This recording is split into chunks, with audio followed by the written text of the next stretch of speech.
நீ தான் போகணும். கர்த்தர் நல்லவர். நாம் கடந்த நாட்களில் தேவனுடைய வழி நடத்துதல் என்கிறதான தலைப்பில் செய்தியை தியானிக்க ஆரம்பித்தோம். கடந்த 2 வாரங்களாக இந்த உலகத்தில் ஏராளமான வழிகள் இருக்குது. மனுஷன் எந்த வழியில் வேணால் போகலாம். ஆனால் எந்த வழியில் போனால் அவனுக்கு ஆசீர்வாதமோ அந்த வழியில் போக வேண்டும் என்று ஆண்டவர் அறிவுறுத்துகிறார். அவர் சொல்கிறாரு ரொம்ப ஆச்சரியமாக, பிரயோஜனமாக இருக்கிறவைகளை உனக்கு போதித்து நீ நடக்க வேண்டிய வழியில் உன்னை நடத்துகிற. ஏன்னா நமக்கு நடக்க வேண்டிய வழியே தெரியாது, எந்த வழியில் நடக்கணும்னு தெரியாது. நாம் பாருங்கள், நமக்கு பேர் இந்த ஆட்டு மந்தைன்னுவாங்க. ஆட்டு மந்தை, ஆடுக்கு பாருங்கள் தனியாக வழி தெரியாது. அது கூட எங்கே 4 பேர் போகிறாங்களோ அது பின்னாடியே என்ன பண்ணோம், போவோம். இந்த மனிதர்களை மாதிரி பெஸ்ட் இமிட்டேட்டர்ஸ் உலகத்திலே இருக்க முடியாது. தெரியுமா உங்களுக்கு? புரியலையா? நீங்களும் நானும் தேவனுடைய ஜெராக்ஸ் காப்பி. அதனால் இந்த ஜெராக்ஸ் காப்பிக்கு ஒரிஜினல் எப்படி இருக்குன்னு தெரியாது. ஜெராக்ஸ்லேருந்து ஜெராக்ஸ் எடுக்கிறதுனால நீங்கள் ஜெராக்ஸ்லேருந்து ஜெராக்ஸ் எடுத்து பாருங்க, எப்படி இருக்கும் சொல்ல மாட்டீங்க, தெரியாதா? ஜெராக்ஸ்லேருந்து ஜெராக்ஸ் எடுத்தால் பிரிண்ட் சரியாக விடாது. இந்த பேப்பரில் என்ன இது இருக்குதுன்னு சில நேரத்தில் என்ன பண்ணாது, தெரியாது. அதனால் ஜெராக்ஸ்லேருந்து ஜெராக்ஸ் எடுத்த உடனே நம்ம ஜெராக்ஸில் இருக்கிறது தான் எல்லாம் ஒரிஜினல் நினச்சி இந்த ஜெராக்ஸ் ஒரிஜினலாக அந்த ஜெராக்ஸ் ஒரிஜினலாக கொஞ்ச நாளில் தெரியாது. எது ஒரிஜினல் ஜெராக்ஸ், வந்த ஜெராக்ஸ்ன்னு தெரியாது பாருங்க. எல்லா ஜெராக்ஸும் நினச்சிக்கோ நான் தான் முதல்ல வந்த ஜெராக்ஸ்ன்னு. ஆனால் ஒரிஜினல் காப்பி ஒன்று இருக்குது இல்லை, அங்கே வந்தால் தான் இந்த ஒரிஜினல் பிரிண்ட்டு இது ஜெராக்ஸ் எப்படி இருக்குதுன்னே தெரியும். அப்போ நல்லா கவனிக்கணும் அருமையான தேவனுடைய பிள்ளைகளே. நான் உங்களுக்கு சொல்கிறேன், நீங்களும் நானும் இந்த தேவனுடைய சாயலாக படைக்கப்பட்ட மனிதர்கள். நம்முடைய ஒரிஜினாலிட்டியை இழந்துட்டோம் பாருங்கள். இழந்த உடனே மனுஷன் தன்னுடைய எது ஒரிஜினல் சாயல்னு தெரியல அவனுக்கு. அதனால் அங்கே எங்கே பார்த்து அவரை மாதிரி நான் ஆகணும், இவரை மாதிரி நான் ஆகணும், எங்கள் அண்ணனை மாதிரி ஆகணும், எங்கள் தலைவனை மாதிரி ஆகணும் அப்படின்னு ஏதோ ஒரு முயற்சியில் இறங்கி ஓடிக்கிட்டே இருக்கிறோம். ஆனால் நாம் தேவனை போல் ஆகும்படி அழைக்கப்பட்டவர்கள் என்பதை மறந்து விடுகிறோம். அந்த வழியில் நாம் போக வேண்டும் என்பது ஆண்டோட விருப்பம். ஏன்னா அந்த வழியில் போனால் தான் ஆசீர்வாதம், சுகம், சமாதானம், ஜெயம், நன்மைகள் எல்லாம் அங்கே தான் இருக்குது. இந்த வழி போனால் தான் பிறகு நித்திய ஜீவனை கூட என்ன பண்ண முடியும்னா ஒரு மனுஷன் பெற்றுக்கொள்ள முடியும். அந்த வழியை அவர்கள் அறியாதிருக்கிறார்கள்னு வசனம் சொல்லுது. அப்போ அந்த வழியை கண்டுபிடிக்கிறதே கொஞ்சம் கஷ்டம் பாருங்கள். அதனால தான் போன வாரம் இப்படி ஆரம்பித்தோம். வாழ்வழிக்கும் வழி எதுன்னு நீங்களும் நானும் என்ன பண்ணணும்னா கண்டுபிடிக்கணும். நாம் தேடி கண்டுபிடிச்சிட முடியாது. அதை ஆண்டவரே சொல்லி கொடுக்குறாரு. தான் வாழ்வழிக்கும் வழின்னு அவர் சொல்லும்போது கரெக்டாக கவனிச்சுக்கிட்டா போதும்.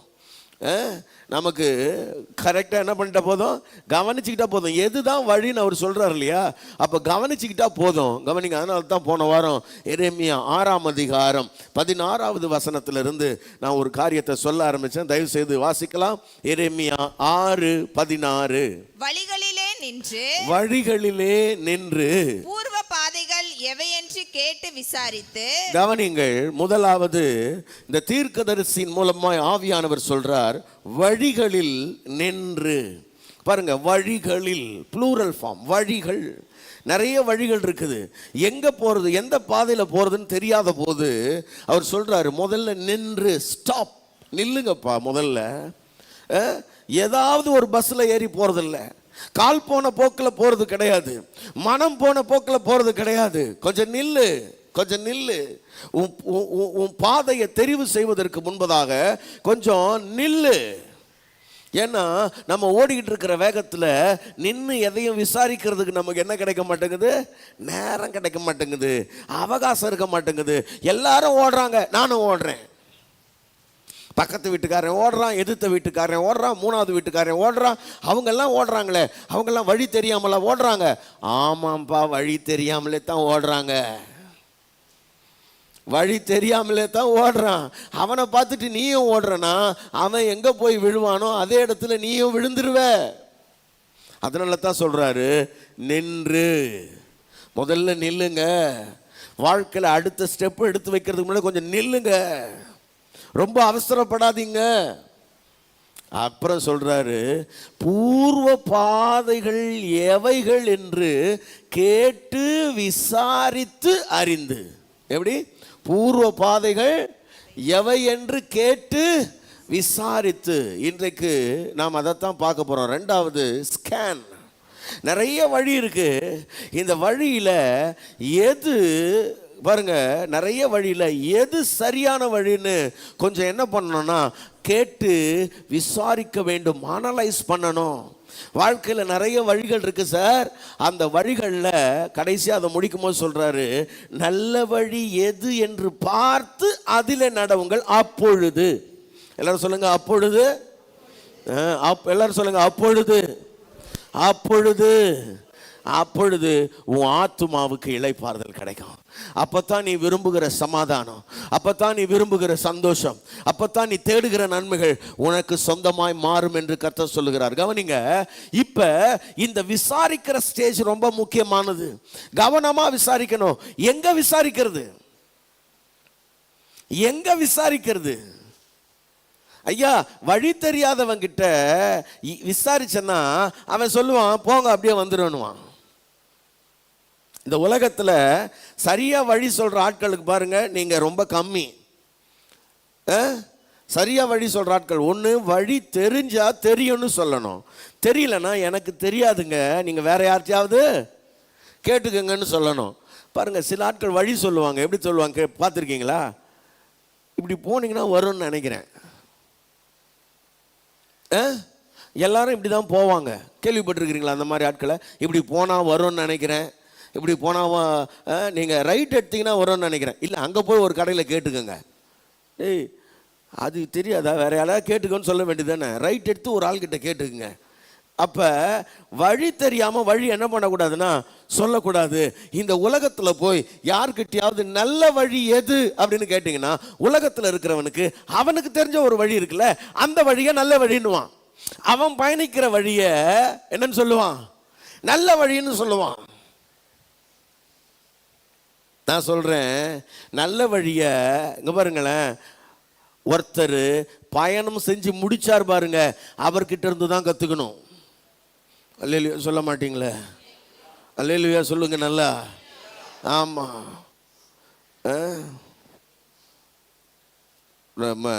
ஒரு 2 வாரத்துக்கு 3 வாரத்துக்கு 4 வாரம் இருக்குன்னு நினைக்கிறேன். தம்பி ஜான் வெஸ்லி நாங்கள் 2 பேரும் ஒரு விஷயம் பேசிகிட்டே இருந்தோம். தம்பி என்கிட்ட கேட்டார், ஆனால் பெரிய சர்ச்செல்லாம் எப்படி நடத்துகிறாங்கண்ணா? பெரிய சர்ச்செல்லாம் எப்படி நடத்துகிறாங்க? நல்லா நடத்துகிறாங்க. நாம ஏன் அப்படி நடத்தலை? எனக்கு நடத்த தெரியாது, எனக்கு நடத்த தெரியாது. ஏன் சொல்லுங்க பார்க்கலாம். ஏன்னா நான் ஒரு குருடனாக இருக்கிறேன். நல்லா சொல்லுங்க. எங்கள் பாஸ்டர் நல்லா சொல்லுங்க, பயப்படாமல் சொல்லுங்க, எங்கள் பாஸ்டர் ஒரு குருடனாக இருக்கிறார். நல்லா கவனிங்க. எனக்கு அடுத்து எடுத்து வைக்கிற ஸ்டெப் இல்லை, தேவன் சொல்லாமல் எடுத்து வைக்க தெரியாது. தேவன் சொல்லாத எந்த ஒரு ஸ்டெப்பையும் நான் எடுத்து வைக்க விரும்புகிறதில்லை. புதுசான வித்தைகளை நான் கற்றுக்கொள்வது இல்லை. நான் மக்களை விளம்பரப்படுத்தி என் கூட சேர்த்து கொண்டு போய் மொத்தமாக குழியில் தள்ள நான் விரும்பவில்லை. என்னண்ணே நியாயமான? மொத்தமாக எடுத்துன்னு போய் எல்லாரையும் மொத்தமாக எங்கள் கும்பலாக குழியில் தள்ளுறதுக்கு நான் விரும்பவில்லை. நான் போகும் வழியை அவர் அறிந்திருக்கிறார். புரியுதா? நான் போகும் வழியை நான் அறியவில்லை, நான் போகும் வழி அவர் அறிந்திருக்கிறார். அப்போ அவர் எங்கே நம்மளை கூட்டிகிட்டு போகிறாரோ, கண்ணை மூடிட்டுல இங்கே பாருங்கள், இந்த பிளைண்ட்ஸ்லாம் நடப்பாங்க பார்த்துருக்கீங்களா? எப்படி போவாங்க? ஒருத்தர் மேலே தோலுக்கு மேலே கை போட்டு இப்படி போயிட்டே இருப்பாங்கள்ல. முன்னாடி என்ன இருக்குது தெரியாது. எங்கே போகிறீங்க? முன்னாடி ஒருத்தர் போகிறாரு, அவர் போகிற இடத்துக்கு. அப்போ கவனிங்க, 13 வயசில் இந்த வேதத்தை கையில் எடுத்துட்டு, சரியா, 27 வருஷமாக இதெல்லாம் இந்த வேதம் என்ன சொல்லுதோ இல்லை, அதை அப்படியே கொஞ்சம் கொஞ்சமாக அப்படி ஒரு மில்லிமீட்டர் அளவில் அப்படியே பிடிச்சிக்கிட்டு இப்படியே வந்துக்கிட்டு இருக்கிறோம். இன்னமும் அப்படி தான் போவோம் சாகிற வரைக்கும். பிரைஸ் காட், ஆமென். நான் உங்களுக்கு அதை சொல்லித்தரேன். நீங்கள் யாரெல்லாம் இதை பிடிச்சிக்கிட்டு அப்படி வர முடியுமோ வந்து சேருங்க. கர்த்தருக்கு ஸ்தோத்திரம். அல்லேலூயா. ஆமாம். அதனால் பாருங்க, சில நேரங்களில் மற்றவர்கள் செய்கிறதையெல்லாம் ஏன் நாம் செய்யக்கூடாது அப்படின்னா, கவனிங்க, நீங்கள் காப்பி அடிச்சிருக்கீங்களா? ஸ்கூலில் காப்பி அடிச்சிருக்கீங்களா? காப்பி அடிச்சது இல்லையா? ரொம்ப நல்லவங்களா இருக்கிறீங்க, போங்க, நீங்கள் ரொம்ப நல்லவங்களா இருக்கிறீங்க. அப்பா ஜானு, நீ காப்பி அடிச்சிக்கிறியாப்பா? என்ன யோ பயப்படாதியா, சொல்லியா? பாருங்க, காப்பி அடிக்கிறதுல கூட சில ட்ரிக்ஸ் இருக்குது. காப்பி அடிக்கிறதுல கூட ரொம்ப ஒரு கெட்டிக்காரத்தனம் வேணும். சரியா? நிறைய பேர் காப்பி அடித்து மாட்டிக்குவான். நாங்கள்லாம் மாட்டாமல் காப்பி அடிக்கிற ஆள். எப்படி? நாங்கள்லாம் காப்பி அடித்தோன்னா காப்பி அடிக்கிறது தெரியாத அளவுக்கு காப்பி அடிக்கிற ஆள். சத்தமாக சொல்லுங்கள். காப்பி அடிக்கிறதே தெரியாமல் ட்ரிக்ஸாக காப்பி அடிக்கிற ஒருத்தர் தான் அவங்க முன்னாடி இருக்கிறார். இந்த ஆள் தான் இப்போ சொல்கிறேன், எவனையுமே பார்த்து காப்பி அடிக்கக்கூடாதுன்றதை ரொம்ப நாள் கழித்து தான் கண்டுபிடிச்சேன். Praise God. அல்லேலூயா. நான் உங்களுக்கு புரியலன்னு நினைக்கிறேன். வாழ்க்கையில் காப்பி அடிக்கிறத ரொம்ப சிறப்பாக பண்ணக்கூடிய ஆள் உங்களுக்கு தெரியுமா? நீங்கள் எப்படி சொல்கிறது, நீங்கள் யாரை மாதிரியாவது இமிட்டேட் பண்ணி ப்ராக்டிஸ் பண்ணியிருக்கீங்களா? இந்த மிமிக்ரி ஆர்டிஸ்ட்லாம் இருக்கிறாங்களே, தெரியுமா? அவங்கெல்லாம் ரொம்ப ஈஸியாக டக்குன்னு ஒருத்தருடைய வாய்ஸ் எல்லாம் கேட்ச் பண்ணிடுவாங்க, தெரியும்ல? அவங்கள மாதிரியே நடவுட பாவனை வாழ்க்கையெல்லாம் பண்ணிடுவாங்க, தெரியும்ல? அந்த மாதிரி ஒரு மோசமான மிமிக்ரி ஆர்டிஸ்ட் உங்கள் முன்னாடி நிற்கிறேன். நான் ரொம்ப ஈஸியாக காப்பி அடிச்சிருவேன் நான் எதையுமே. ஆனால் ஒன்றை மட்டும் தெரிஞ்சுக்கிட்டேன், வாழ்க்கையில் காப்பி அடிக்கிறவன் கெட்டு போயிடுவான்னு. இதை தாவீதுகிட்ட இருந்து கற்றுக்கிட்டேன். ஒரு நாள் வாலிப பிரயாயத்தில் ஒரு செய்தியை கேட்டேன். அன்னைக்கு முடிவு பண்ணேன், வாழ்க்கையில் எவனையும் காப்பி அடிக்கக்கூடாதுன்னு. நான் சொல்கிறேன், சவுலோட ஆடைகளை எடுத்து சவுல் கொடுக்குறாரு, இதை நீ போட்டுக்கப்பா சொல்லிட்டார். இதெல்லாம் எனக்கு வேணாம் சார், எனக்கு என் ஐட்டம் போதும்ன்றார். என் கூழாங்கல்லும் என்னுடைய கவன் பையும் போதும், நான் அதை எடுத்துக்கிட்டு என் வேட்டைக்கு போகிறேன்றார். வாழ்க்கையில் ஒன்று மாத்திரம் தெரிஞ்சுங்க, உங்கள் லைஃப்பில் ஒருத்தனையும் காப்பி அடிக்காதீங்க. காப்பி அடிக்கணும்னு நினச்சா ஒரு பெஸ்ட்டு ஆளை உங்களுக்கு காட்டுறேன், அவர் இயேசு கிறிஸ்து. அல்லேலூயா. அவரை கொஞ்சம் பிடிச்சிக்கங்க. அவரை பிடிச்சிக்கிட்டு அப்படியே நடக்க ஆரம்பிங்க. கவனிங்க, நல்ல விஷயங்களை நல்ல மூத்த ஊழியக்காரங்க கிட்ட இருந்து கற்றுக்கலாம். நல்ல விஷயங்களை நம்ம என்ன பண்ணலாம், கற்றுக்கொள்ளலாம். நிறைய அவங்க பாருங்களேன், அவங்க ஜெபம் பண்ணுறத, அவங்க பிரசங்கம் பண்ணுறத, அவங்க ஊழியம் பண்ணுறத, பாடுறத, ஆண்டவருக்காக செய்கிற காரியங்களை அதெல்லாம் கற்றுக்கொள்ளலாம். அதில் தப்பு கிடையாது. ஆனால் வழின்னு ஒன்று இருக்குல்ல, அந்த வழி நல்லா கவனிங்க. ஒவ்வொருவருக்குமான வழியை தேவன் வித்தியாசமாக வச்சிருக்கிறாரு. உங்களை நடத்துகிற வழியில் கர்த்தர் உங்களை நடத்துவார். ஆமென் சொல்லுங்க பார்க்கலாம். எல்லாரையும் கர்த்தர் ஒரே மாதிரி தான் நடத்துவார்னு சொல்ல முடியாது. எல்லாரையும் கர்த்தர் ஒரே விதமாக நடத்துவார் என்று சொல்ல முடியாது. அப்போ அன்பு தேவ பிள்ளைகளே, நான் உங்களுக்கு சொல்லுகிறேன், வழிகளிலே நின்று சரியான பாதை எது என்று விசாரிக்கிறத நீங்கள் எங்கேயாவது உலகத்தில் பார்த்து விசாரிச்சிங்கன்னா அவங்க நடக்கிற வழியை சரியான வழி என்று சொல்லுவாங்க இல்லையா? நான் அந்த கொஞ்ச நாளைக்கு முன்னாடி நம்ம சபை பின்பற்றுகிற உபதேசங்கள்னு ஒரு 10-12 வாரம் நம்ம பேசணும்ல, சர்ச்சு முடிஞ்ச உடனே. ஞாபகம் இருக்கா? போன வருஷத்துக்கு முந்தின வருஷம் நான் நினைக்கிறேன். இதை நீங்கள் மற்ற சபைகள் அதை செய்வாங்களான்னு எனக்கு தெரியாது. சில சபைகள் அதை அவங்க பிரிண்டட் காப்பியாக வச்சுருப்பாங்க, சில சபைகளில் வச்சுருப்பாங்க. பாருங்கள், இதை எங்கேருந்து கற்றுக்கிட்டோம், இதெல்லாம் எங்கேருந்து வந்துச்சுன்னா, நான் சொல்கிறேன்ல, 27 வருஷமாக தேடி தேடி தேடி தேடி வந்தது. தேடி தேடி முட்டி மோதி வந்தது. அப்போ இன்னைக்கு சரியான வழியை கண்டுபிடிச்சிட்டோமா? இல்லை, கண்ணை மூடின்னு இருக்கிறோம். இன்றைக்கும் நான் போகிற வழி தான் சரியான வழின்னு சொல்ல மாட்டேன், ஆனால் என்னை நடத்துகிறவர் சரியானவர்னு சொல்கிறேன். Praise God. அவருடைய வழி நடத்துதல் எப்படி இருக்கும்னு இல்லை, இவ்வளோ நாள் நடந்து வந்ததில் எனக்கு கொஞ்சம் தெரியுது, அதை சொல்கிறேன். அப்போ நல்லா கவனிக்கணும். மற்றவங்க யாராவது ஏதாவது ஒன்று செய்கிறாங்கன்னு அவங்க வழியில் போயிடாதீங்க. அவங்க வழியில் போகாமல்ல கொஞ்சம் நின்னுல, இதைத்தான் இயேசு கிறிஸ்து சொல்லி இருக்கிறாரா, இந்த வழிதான் சரியானதா, இந்த பாதை தான் பூர்வ பாதையான்னு கொஞ்சம் நிதானிங்க. யாரோ ஒருத்தர் செய்கிறாங்க, யாரோ ஒருத்தருக்கு சக்ஸஸ் ஆயிடுச்சு, ஒருத்தர் ரொம்ப ஃபேமஸ் ஆயிட்டாரு, பிரபலம் ஆயிட்டாரு, வளர்ந்துட்டாரு, உயர்ந்துட்டாரு அப்படின்னா அது சரியான வழி என்ற எண்ணம் தவறானது. ஒருவேளை அவங்க சக்ஸஸ்ஃபுல்லாக இருக்கட்டும், அதுக்காக அவங்க வழியை நாம் பின்பற்ற வேண்டிய அவசியம் இல்லை. Praise God. ஆமென். விளங்குதா உங்களுக்கு? புரியுதா? ஐயா, இந்த யார் இந்த ஓட்டப்பந்தயத்தில் நல்லா ஓடுவானே இப்போ ஒருத்தன், உசேன் போல்டு ஓடி ஜெயிக்கிறாருப்பா. உசேன் போல்டு ஓடி ஜெயிக்கிறாரு. இப்போ நான் என்ன கேட்குறேன், அண்ணா ஜெயராஜ் அண்ணன், உசேன் போல்டோட ட்ரைனர்கிட்ட உங்களை கூட்டு போனால் நீங்கள் உசேன் போல்டு மாதிரி ஆயிடுவீங்களான்னு கேட்குறேன். உசேன் போல்ட் மாதிரி ஆவீங்களா? வாய்ப்பு கிடையாது. சரி, அண்ணனை விட்டுருங்க. இப்போ அண்ணனோட பையனை அங்கே அனுப்புகிறோம், சின்ன பையன், இப்போ அவருக்கு வயசாயிடுச்சு. அவன் உசேன் போல்ட் மாதிரி ஆயிடுவானா? உசேன் போல்ட்டோட ரெக்கார்டை முறியடிக்கிற அளவுக்கு மாறுவான். ஒன்று இல்லை அதை தொடுவான், இல்லை அதுக்கு கீழே இருப்பான், ஏதாவது ஒன்று. அது ஒன்று மேலே இல்லை கீழே இல்லை ஈக்குவலா. இது மூணுத்தில் எது வேணால் நடக்கலாம். ஆமாவா இல்லையா? ஆனால் அவனை மாதிரியே தான் இருக்கணும்னு அவசியம் கிடையாது. அப்போ நல்லா கவனிங்க. சில நேரங்களில் நாம் வெற்றியாளர்களை பற்றி கொள்ளுகிறோம். அந்த வெற்றியாளர்களுடைய வழிமுறைகள் அவங்க எதெல்லாம் ஃபாலோ பண்ணாங்க, ஃபார்முலா 1, ஃபார்முலா 2, ஃபார்முலா 3, இதெல்லாம் பிடிச்சிக்கிட்டு இதுதான் சரியான வழி அப்படின்னு நாம் நினைக்கிறோம்ல. இதை முதல்ல விட்டுருங்க. ஃபார்முலா 1, ஃபார்முலா 2, ஃபார்முலா 3 எல்லாம் விட்டுட்டு இல்லை, உன் ஃபார்முலா என்னன்னு காத்திருக்கிறதுக்கு கற்றுக்கோன்னு பைபிள் சொல்லுது. உன்னுடைய வழி எந்த வழியாக நீ பயணிக்கணும்னு கர்த்தர் உனக்கு காட்டுவார்ப்பா, கொஞ்சம் காத்துருன்னு சொல்கிறார். இப்போ வழிகளில் நின்று விசாரிக்க சொல்கிறாரு. எங்கேயா விசாரிக்கிறது? இந்த உலகத்தில் வெற்றிகரமாக ஓடி முடித்த ஒருத்தர் தான் இருக்கிறாரு, அவர்கிட்ட கேளுன்னு சொல்கிறாரு. ஒரே ஒருத்தர் தான் ஓடி முடித்தவர் இருக்கிறார், வெற்றியாக ஓடி முடித்தவர். மற்றவங்களுடைய முடிவுகள் எல்லாம் முடிச்சிட்டாங்க.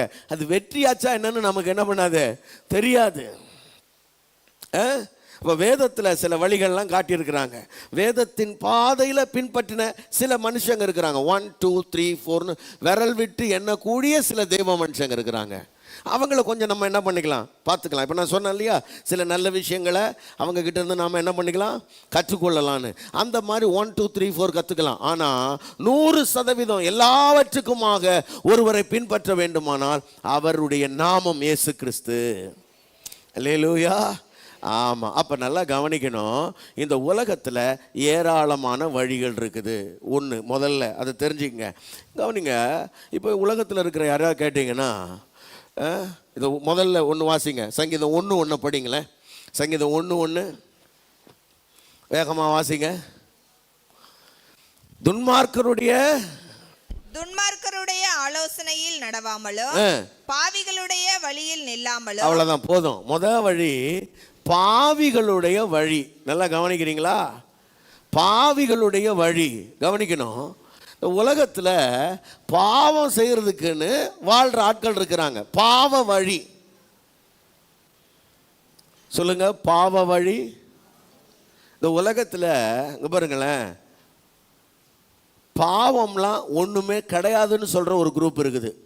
எதுவுமே இங்கே புரியலையா உங்களுக்கு? எதுவுமே இங்கே பாவமே இல்லைன்னு சொல்கிற ஆட்கள் இருக்கிறாங்க. இங்கே எதுவுமே தப்பு இல்லைன்னு சொல்கிற ஒரு கூட்டம் இருக்குது. தெரியுமா உங்களுக்கு? பக்கத்தில் கைப்பிடி சொல்லுங்க. எதுவுமே இங்கே தப்பு இல்லைன்னு சொல்கிறதுக்கு ஆட்கள் இருக்கிறான். இன்னொரு கேட்டகரி இருக்குது. அது எப்படி தெரியுமா? தப்பு இல்லாமல் செஞ்சால் தப்பு இல்லைன்றான். கொஞ்சம் சாமர்த்தியக்காரன் போல இருக்குது. தப்பை சொல்ல மாட்டீங்களே, தப்பு இல்லாமல் செஞ்சால் தப்பு இல்லையா? இது ரெண்டாவது கேட்டகரி. மூணாவது ஒரு கேட்டகரி இருக்குது, பாவம். அது எங்க நம்மள மாதிரி லோல் படுற கேட்டகரி. இது நல்லது, இது கெட்டதுன்னு பாருங்களேன், எங்கேயோ மனசாட்சியிலையோ இல்லைன்னா மத சார்ந்ததோ இல்லைன்னா அவன் வழிபாட்டு முறையிலையோ தேவன் உணர்த்தினதோ ஏதோ ஒன்று இந்த நன்மை தீமை என்னதுன்னு பகுத்தறிஞ்சிட்ட மனசாட்சியில் பாருங்க, இந்த பாவ வழியில் பயணிக்கிறதுக்கு ரொம்ப பயம், ரொம்ப அதுக்குள்ளே போனால் மனசு ரொம்ப குத்தம். ஆமாவா இல்லையா? இந்த மூணாவது கேட்டகரி ஆளுங்களுக்கு தான் இது. மற்ற 2 பேர் அதை பற்றி கவலைப்பட மாட்டான். மற்ற 2 பேர் அவன் சித்தம்போக்கு சரி. அந்த மாதிரி இவன் போக்கு ஏதோ ஒரு போக்கா போயிட்டு இருக்கும். போகிற போக்கில் போவான், வாழ்க்கையை வாழ்வான், மனம் போன போக்கில். அந்த மாதிரி ஆட்களுக்கு நீங்கள் பாருங்க, பாவம் செய்கிறது ரொம்ப சகஜமாக இருக்கும். பாவத்தோட பாவத்தை கூட்டி கொண்டே இருப்பாங்க. வசனம் சொல்லுது, நீ பாவிகளுடைய வழியில் நடக்காத. அப்படி நடந்தனா பின்னாடி 5-6 வசனங்களில் உன் வாழ்க்கை ரொம்ப கெட்டு போயிடும் அப்படின்னு சொல்கிறார். பின்னாடி சொல்லிட்டார். பாருங்க, பாவ வழிக்கு போவாத. ஒரு வசனத்தை வாசிங்க, ஏசாயா 30ஆம் அதிகாரம் 1வது வசனத்தை வாசிங்க. ஏசாயா 30:1 வாசிங்க பார்க்கலாம். பாவத்தோட பாவத்தை கூட்டும்படி, பாவத்தோடு பாவத்தை கூட்டும்படி. அவ்வளவுதான், போதுமா? எங்க போறாங்களான்னா எகிப்திற்கு போகிற பாவத்தோடு பாவத்தை கூட்டுவதற்காகவே இவன் என்ன பண்றான்னா எகிப்துக்கு போறான். நல்லா கவனிங்க, இங்க இருந்தா பாவம் பண்ண முடியாதுன்னு எகிப்துக்கு போய் பாவம் பண்றான். நல்லா கவனிக்கணும். ஒரு மனுஷனுடைய வாழ்க்கையில ஒரு பாவம் பண்ணும்போது கொஞ்சம் கஷ்டமா இருக்கும். ஒரு பாவம் பண்ணும்போது கொஞ்சம் அது கொஞ்சம் மனசாட்சியெல்லாம் குத்தும். இந்த பாவம் இன்னொரு பாவத்தை பிறப்பிக்கும். இந்த பாவம் என்ன பண்ணும்? இன்னொன்று பிறப்பிக்கும். அதுவும் கூட சேரும், அது கூட ஃப்ரெண்டு மாதிரி சேர்ந்துடும். அதுக்கு அடுத்தது 2வது 3வது பிறப்பிக்கும். பாவத்தோடு பாவத்தை கூட்டும்படி மனிதர்கள் எகிப்திற்கு போனார்கள். எக்ஸாம்பிளுக்கு இப்போ ஒன்று சொல்கிறேன் பாருங்க. தாவீதோட வாழ்க்கையில் தாவீது ஒரு நாள் பாவம் செஞ்சார். உங்களுக்கு தெரியும், தெரியலன்னா 2 சாமுவேல் 12ஆம் அதிகாரத்துக்கு போங்க. தாவீதோட வாழ்க்கையில் அவர் செஞ்ச ஒரு பாவத்தை அங்கே கர்த்தர் எழுதி வச்சிருக்கிறார். பாவம் பண்ணிட்டார். சரியா? இப்போ பாவம் பண்ணிட்டாரு. அடுத்தது அவர் அங்கேயே அதை சரிப்படுத்தி இருக்க முடியும் வாழ்க்கையில். ஆனால் அடுத்த கட்டம், இந்த பாவத்தோட இன்னொரு பாவம் சேருது. அது என்னன்னா, ஒரு குற்றமில்லாத ஒரு மனுஷனை அவர் என்ன பண்ண வேண்டியதாக இருக்குதுன்னா கொலை செய்ய வேண்டியதாக இருக்குது. குற்றமில்லாத ஒரு மனுஷனை ஆல்ரெடி ஒரு பாவம் பண்ணியாச்சு, நீ விபச்சார பாவம் பண்ணிட்ட, இப்போ அடுத்தது இப்போ கொலையும் சேருது. சரியா? இந்த கொலை வந்ததுக்கு பிறகு மனம் திரும்புதல் வருது. ஆனால் பின்னாடி பார்த்தீங்கன்னா பின்னாடி அவருடைய இருதயத்தில் ஒரு பெருமை வருது. அதுக்கப்புறம் பாருங்க, லைஃப்பில் ஒரு பாவத்தோட இன்னொன்று, இன்னொன்னோட. நான் சொல்கிறேன், ஒரு காரியத்தில் நீங்கள் பலவீனமாக இருந்து ஒரு காரியத்தில் விழுந்து எழுந்து நீங்கள் அதை சரிப்படுத்திக்கிறதுக்கே வாழ்நாளே பத்தாது. நான் சொல்கிறது புரியுதா? உங்களுக்கு புரிகிற மாதிரி சொல்கிறேன். நீ ஒரே ஒரு குடிப்பழக்கத்துக்கு அடிமையாக இருந்தனா அதுலேருந்து திருந்துறதுக்கே காலம் வேணும் உனக்கு. ஆமாவா இல்லையா? விளங்குதா? அதை ஜெயிக்கிறதே உனக்கு கஷ்டமாக இருக்குது. அதுலேருந்து அதை விட கூட அதுக்கு ஃப்ரெண்டு, இதுக்கு ஃப்ரெண்டு, இதுக்கு செட்டு, அப்படி பாவத்தோட பாவத்தை சேர்த்துக்கிட்டே போகிற வழி. அப்புறம் இந்த உலகத்தில் கேட்டிங்கன்னா இதெல்லாம் என்னடா தப்பாடா, இதெல்லாம் ஒரு பெரிய தப்புன்னு பேசிகிட்டு இருக்கிற. உலகத்தில் அப்படி தான் சொல்லி கொடுப்பாங்க. ஒன்று செஞ்சு அது கூட இன்னொன்று செஞ்சு இன்னொன்றையும் செஞ்சுக்கிட்டே இருக்கலாம், தப்பே கிடையாது. ஏன்னா பாவத்தோடு பாவத்தை கூட்டுவதற்கு மக்கள் எகிப்திற்கு பயணப்பட்டு போனார்கள். உங்களுக்கு தெரியும், இந்த ரூத்தின் காலத்தில் நகோமியோட வீட்டுக்கார் எங்கே போனார்னா மோவாப் தேசத்துக்கு போனார். வாழ்க்கையில் மனிதர்கள் அப்படித்தான், தாங்கள் கொஞ்சம் மனம் போல வாழ வேண்டும், தாங்கள் நினைக்கிற மாதிரி வாழ வேண்டும்னு சொல்லி பாருங்களேன், பாவம் செய்வதற்காக தேவ சமூகத்தை விட்டு தூர போகிற மக்கள் ஏராளம்.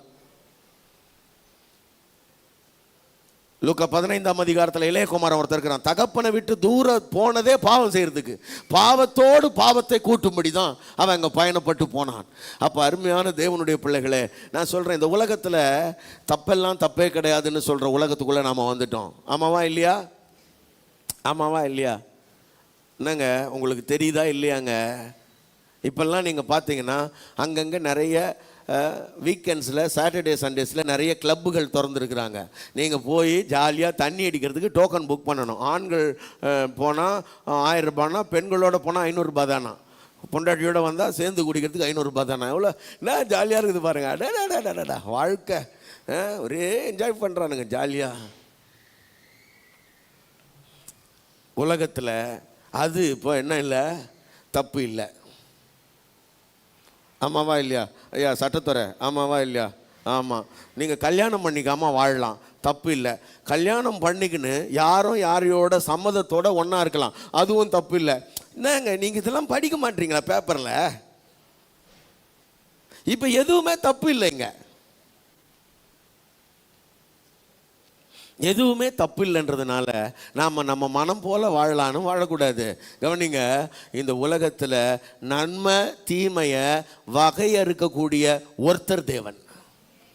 அவரை தாண்டி இந்த உலகத்தில் நன்மை தீமை வரையறுக்கிறத சொல்றதுக்கு வேற எவனுக்கும் தகுதி கிடையாது. அப்ப அவர் சொல்றார், இது பாவம்னா பாவம் தான்,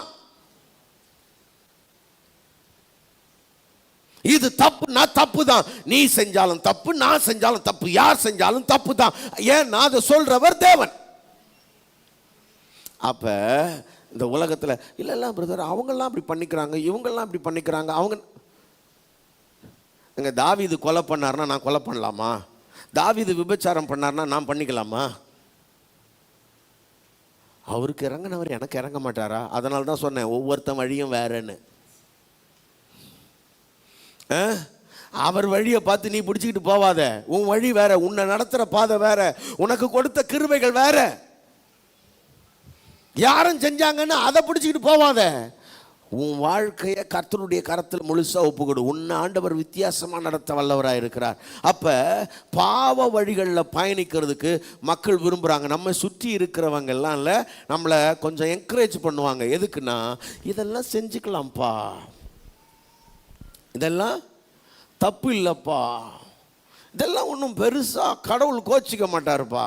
கடவுள் கோச்சிக்க மாட்டார், நீ கெட்டு போயிடுவியா? ஆமாவா இல்லையா? ஐயா என்னையா, நாம் தண்ணி அடிக்கிறதுனால கடவுளுக்கு ஏதாவது பிரச்சனையா சொல்லுங்க? ஆண்டவர்னா வந்து பாருங்க, இந்த தண்ணி அடிக்கும் போது திடீர்னு பரலோகத்துல இருந்து வந்து தண்ணி அடிக்காதே அப்படின்னு டம்ளரியா தட்டி விட போறாரு. லிவர் போயிடும்டா, செத்து போயிடுவேன், நீ ரொம்ப நாள் வாழணும். எத்தனை பேர் விசுவாசிக்கிறீங்க அதை? ஆமாவா இல்லையா? உனக்கே கெட்டது. அவனே சொல்றான், மது நாட்டுக்கு ஆனால் நிறைய விற்பாங்க, வீட்டுக்கு கேடு, குடும்பமாக குடிப்பாங்க. உடலுக்கு கேடு, உடலுக்கு மட்டும் கேடு இல்லை, மனசுக்கும் கேடு. உன் புத்தியே சரியாக வேலை செய்யாது, அறிவு மழுங்கிடும். சிம்பிளாக சொல்கிறேன், அது ரொம்ப சிம்பிளாக இருக்கிறதுனால அதை சொல்கிறேன், இல்லைன்னா அப்புறம் நிறைய டீப்பாக போயின்னே இருக்கலாம். அப்போ பாவ வழிகள்னு இந்த உலகத்தில் சிலதெல்லாம் இருக்குது. அந்த வழிகளுக்குள்ளே நீங்கள் போனீங்கன்னா உங்களுக்கு ரொம்ப மகிழ்ச்சியாக இருக்கிற மாதிரி இருக்கும். அப்புறம் அது கொண்டு போய் உங்களை ஒரு பெரிய கண்ணியில் சிக்க வச்சிரும், ஆபத்தில் சிக்க வச்சிரும். உங்கள் வாழ்க்கையை இங்கே பாருங்கள், வலை மாதிரி நீங்கள் சிக்கிக்கிட்டு இந்த சிலந்தி பூச்சி வலையில் தும்பி மாட்டிக்கிச்சுன்னா அதனால் என்ன பண்ண முடியாது தெரியுமா? வெளியவே வர முடியாது. பார்த்துருக்கீங்களா? அந்த மாதிரி பாவ வழிகளில் சிக்கி கொள்ளுகிற மனிதனால் அவ்வளோ சீக்கிரம் என்ன பண்ண முடியாதுன்னா வெளியவே வர முடியாது. நீங்கள் முயற்சி பண்ணுகிற நேரங்களில் தோற்று போவீங்க. நான் சொல்கிறேன், உன் வாழ்க்கையில் அப்படி பாவ வழிகளில் பயணிச்சுக்கிட்டு இருந்தேன்னா இன்னைக்கு கொஞ்சம் நின்றுட்டுல கொஞ்சம் நிதானிங்க. ஆண்டவரே என் வழியை மாற்றணும், என் வழியை மாற்றணும், எனக்கு உதவி செய்யுங்கன்னு கேளுங்க. அங்கேருந்து நீ வெளியே வர முடியாது, உன்னை ஒருத்தர் தூக்கிட்டு வந்தால் தான் உண்டு. அல்லேலூயா. ஏன்னா நீ போய் சிக்கிக்கிட்ட, ரொம்ப வசமாக சிக்கிக்கிட்ட. உன்னை தூக்கிட்டு வர்றதுக்கு ஒரு கரம் துடிக்குது. கர்த்தர் உன்னை தூக்கி எடுக்க வல்லவராக இருக்கிறார். அல்லேலூயா.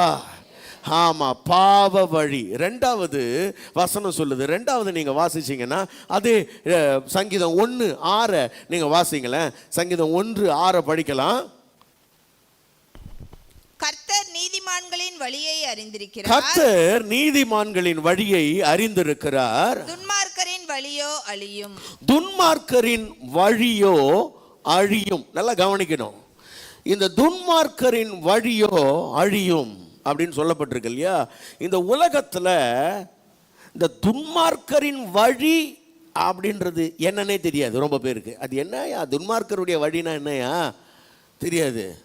பைபிளில் ரொம்ப அழகாக ஆவியானவர் என்ன பண்ணுறாருன்னா, ஆசாப் என்கிறதான ஒரு மனுஷனை எழுப்பி அந்த வழி எப்படி இருக்கும்னு காட்டுறாரு. நல்லா கவனிக்கணும், துன்மார்க்கரின் வழி. ஏன்னா நீங்கள் வெளியில் அவங்கள பார்த்தீங்கன்னா அவர் ஒரு துன்மார்க்கனா தெரிய மாட்டார்.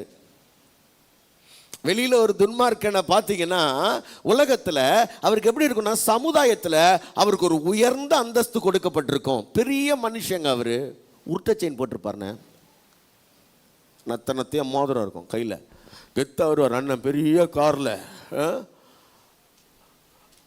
அதில் வந்து இறங்கினாருன்னா எப்படி இருக்கும், அண்ணன் வர்றார் வழிவிடு, அண்ணன் வர்றார் வழிவிடு, அண்ணன் வர்றார் வழிவிடு அப்படின்னு அவர் பின்னாடி சொம்ப தூக்கிட்டு போகிறதுக்கு ஒரு 10 பேர் வருவான் பாருங்க. அதனால் அவரை துன்மார்க்கன்னு யாரும் சொல்ல மாட்டாங்க. அண்ணன்டா, கையில் காசு இருக்கிறவங்க எல்லாம் அண்ணன்டா ஆயிடுறான் நமக்கு. வாசிக்கிறீங்களா? சங்கீதம் 73:3 அப்படியே வாசிங்க. துன்மார்க்கரின் வாழ்வை நான் காண்கையில், துன்மார்க்கரின் வாழ்வை நான் காண்கையில். இருங்க, அது துன்மார்க்கர்னு இவர் மென்ஷன் பண்றார். வெளியில யாருக்கும் அது தெரியாது. அவங்க எப்படி இருக்கிறான்னா, அவன் வாழ்க்கையை பார்த்தீங்கன்னா பாருங்க, வீம்புக்காரராகிய அவர்கள் மேல் பொறாமை கொண்டு. பாருங்க, அவன் நல்ல வசதியா இருக்கிறத பார்த்த உடனே நம்ம மனசு ஆட்டோமேட்டிக்கா என்ன நினைக்குதுன்னா, ச்சே நான் வாழ்க்கை வாழ்றான் பாவன், அவனை மாதிரி ஒரு வாழ்க்கை நமக்கு கிடைக்க மாட்டேங்குதே. அவன் எப்படி இருக்கிறான் பாரு, ஆள் நல்லா கொழுன்னு திம்சு கட்ட மாதிரி. அவன் வீட்டுக்கு இருக்கிற எல்லாருமே அப்படி தான் ஆகுறாங்க. ஆள் எல்லாம் எப்படி இருக்கிறான் பாரு, நல்லா ஜாம்பவான் மாதிரி இருக்கிறான். அவன் பொண்டாட்டி பிள்ளைங்கள்லாம் நல்லா முழுக்குனுக்கிறான், பிள்ளைங்கள்லாம் நல்லா வாழ்ந்துக்கிறான், நல்லா படிச்சுக்கிறான், நல்லா வேலைக்கு போயிட்டான், நல்லா சம்பாதிக்கிறான், நல்லா நகை நட்டுலாம் போட்டுக்கின்னு டாம்பீகமாக இருக்கிறான். அப்படி நமக்கு மனசு பாருங்க உடனே அந்த மாதிரி நம்ம என்னைக்கு வாழ்வான், நான் கட்டினுக்கிறனே இவனை இவனை சில. அதாவது இங்கே இப்படி பார்த்துட்டு இங்கே பார்த்தோன்னே அப்படியே சில ஆட்களுக்கு பொல்ல கடிக்கணும் தோண, இவனை கட்டி அவன் வாழ்க்கையில்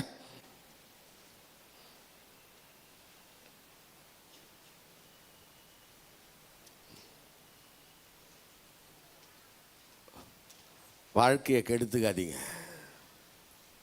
இந்த மாதிரி யாருடைய வாழ்க்கையாவது பார்த்து இருதயத்தில் இந்த மாதிரி தான் வாழணும், இந்த மாதிரி தான் மேலே வரணும் அப்படின்னு நினச்சிங்கன்னா உங்கள் வாழ்க்கையை கெடுத்துக்கிட்டு இருக்கிறீங்கன்னு அர்த்தம். வாசிங்க. மரண பரியந்தம் அவர்களுக்கு இடுக்கண்கள் இல்லை. அவங்க வாழ்க்கையில மரண பரியந்தம் இடுக்கண்கள் இல்லை. அவங்களுடைய பலன் உறுதியா இருக்கிறது. ரொம்ப நான் சொன்னேன்ல, ரொம்ப ஸ்ட்ராங்கா இருப்பான், திம்சு கட்ட மாதிரி.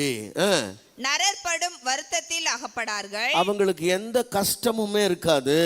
மனுஷர் அடையும் உபாதியை அடையார்கள். மனுஷர் அடையும் உபாதையை அடையார்கள். ஆகையால் பெருமை சரப்பணியை போல் அவர்களை சுற்றி கொள்ளும். நல்லா கவனிங்க, நல்லா கவனிங்க. ரொம்ப வருத்தமான ஒரு உண்மையை நான் உங்களுக்கு சொல்கிறேன். வருத்தமான உண்மை இது. சில நேரங்களில் இந்த மாதிரி ஆட்களை சபையில், நம்ம கிறிஸ்தவ சபைகளில் கூட நீங்கள் பார்க்க முடியும். ரொம்ப வருத்தமான விஷயம் அது. அவன் மனம் திரும்பி இருக்க மாட்டான், அவன் ரட்சிக்கப்பட்டிருக்க மாட்டான், அவனுக்கு இயேசு கிறிஸ்துவோடு அவனுக்கு எந்த விதமான உறவும் இருக்காது. ஆனால் சில நேரங்களில் சபையில் அவங்கள முக்கியமான பொறுப்புகளில் வேற வச்சுருப்பாங்க. அண்ணன் தான் மூப்பர்,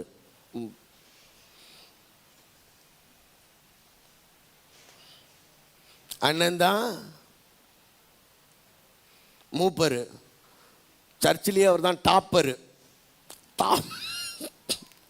சார் டாப்பர் சொன்னேன் நான், நீங்கள் தப்பாக சிரிக்கக்கூடாது. ஆமாம், எல்லாருக்கும் மேலே அவர் அப்படி இருப்பான். சில இடத்துல அப்படியா, அண்ணன் வர்றாரு, அவர் தான் சர்ச்சுக்கு ஒன்றுனா எல்லாம் செஞ்சிருவார் அவர். ஆமாம், அண்ணன் தான் சர்ச்சையை கட்டி கொடுத்துக்கிறாரு. அதுக்காக அண்ணனுக்கு ஒரு சிலை வேணா வச்சிடலாமா திருமணையில்? நிறைய கிறிஸ்தவ சபைகளில் அவனுடைய வாழ்க்கையை பார்க்கறது இல்லை. அவனுக்கும் கிறிஸ்துவுக்கும் இருக்கிற உறவை பார்க்கறது இல்லை.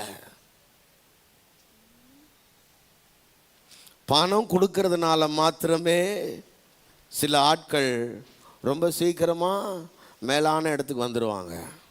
பாருங்கள், நீங்கள் நல்ல உண்மையான விசுவாசியாக இருந்தீங்கன்னா கர்த்தர் உங்களை நிச்சயமாக ஆசீர்வதிப்பார். உண்மையுள்ள மனுஷன் பரிபூர்ண ஆசீர்வாதங்களை பெறுவான், அதில் சந்தேகம் கிடையாது.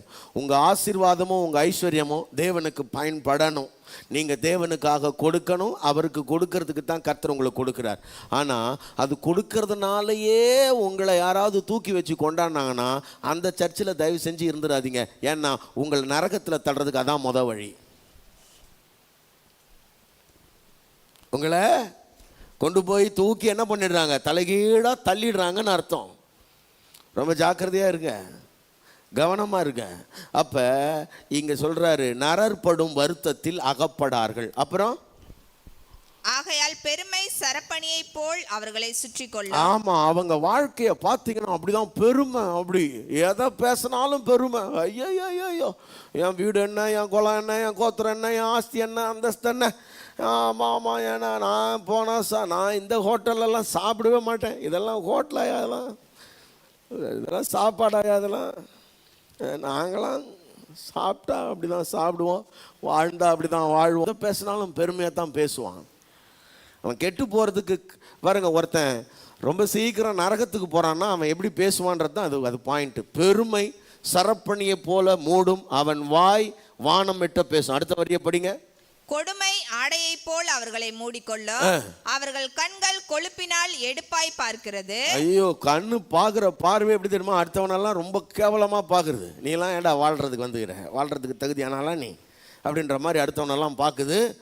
அவர்கள் இருதயம் விரும்புவதிலும் அதிகமாய் நடந்தேறுகிறது. சரி, அவர்கள் சீர்கெட்டு போய் அகந்தையாய் கொடுமை பேசுகிறார்கள். ரொம்ப முக்கியம், இது அண்டர்லைன் பண்ணுங்க. பேச்சு பாருங்க, ரொம்ப அகந்தையான பேச்சு, இருமாப்பான பேச்சு இருதயத்துல இருந்து வரும்.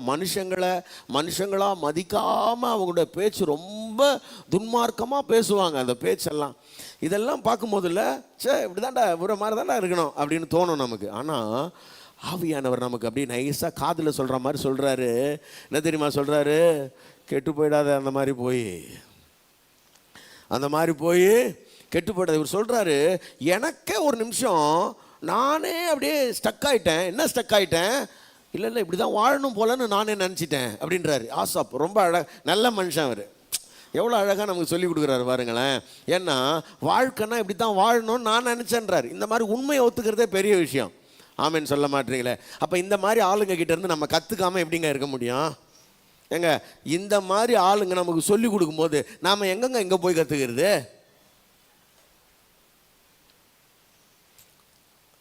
ஐயா, உங்களுக்கு விளங்குதா?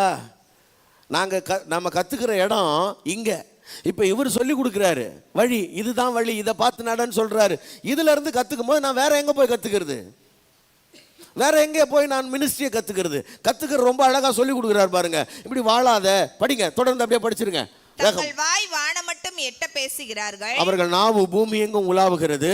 ஆகையால் அவருடைய ஜனங்கள் இந்த வழியாகவே திரும்புகிறார்கள். ஐயோ எவ்வளோ பரிதாபம் பாருங்களேன்.